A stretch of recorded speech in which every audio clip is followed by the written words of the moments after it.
Presiden Prabowo berjanji tidak akan ikut Pilpres 2029 jika gagal mencapai program yang sudah dicanangkan. Bagaimana membaca janji Presiden dan bagaimana membaca tolok ukur keberhasilan program? Kita bahas bersama Direktur Eksekutif Parameter Politik Adi Prayitno. Mas Adi, selamat petang. Selamat petang, Mbak.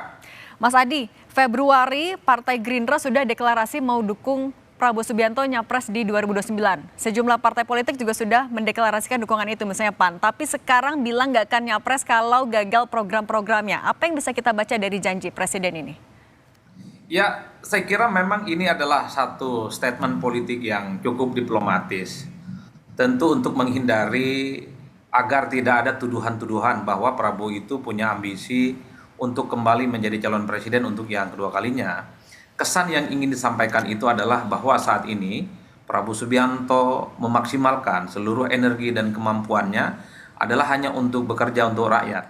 Jadi kebijakan-kebijakan populis yang sudah dibuat, misalnya soal program makan bergizi gratis, rumah buat rakyat, koperasi merah putih, memangkas biaya haji dan seterusnya, itu adalah program-program yang saat ini sedang di launching, dan tentu saja harapan terbesarnya semua persoalan yang dihadapi oleh masyarakat itu bisa maksimal.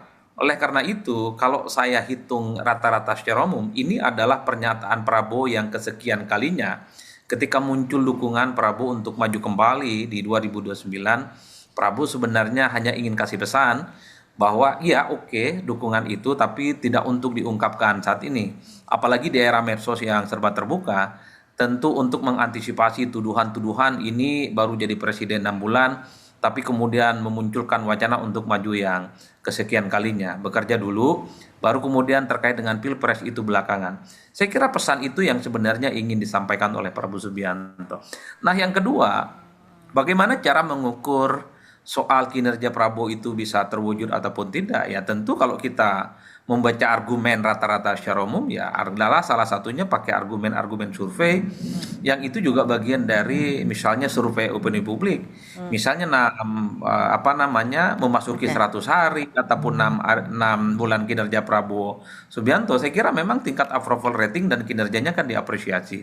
Oke, Bahkan misalnya Mas Adi. Oke, merespons pernyataan Prabowo Subianto yang minta kadernya nggak ngomongin 2 periode, Sekjen Partai Gerindra juga bilang kalau hal ini tuh wujud kerendahan hati Prabowo agar bisa mewujudkan janji kampanyenya setelah jadi presiden. Muzani pastikan Partai Gerindra usung Prabowo sebagai calon presiden di 2029. Kita dengarkan dulu pernyataan Muzani.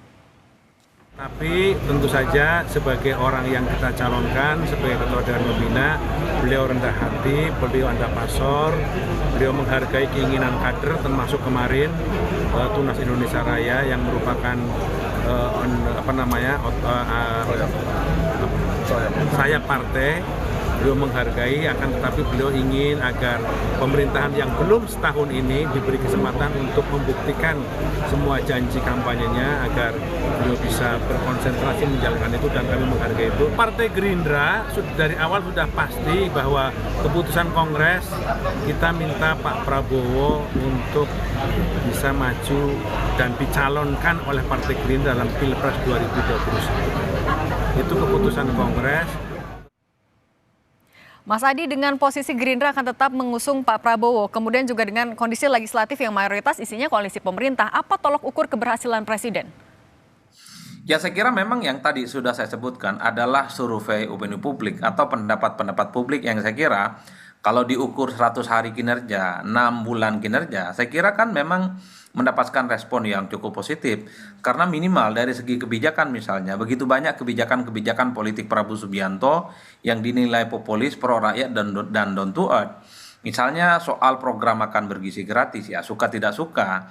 Terlepas dari misalnya ada beberapa persoalan secara teknis itu yang menghambat misalnya, tapi kan semua orang happy dengan adanya program makan bergizi gratis.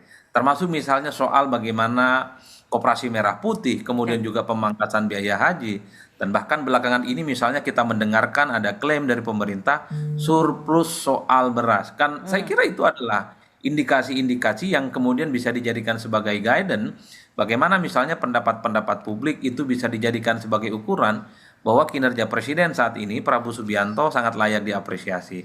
Nah, yang kedua yang berdasarkan argumen-argumen kualitatif Apa argumen kualitatif? Ya tentu adalah pendapat-pendapat elit, pendapat-pendapat para ahli yang memang cukup paham bagaimana cara kinerja pemerintah saat ini.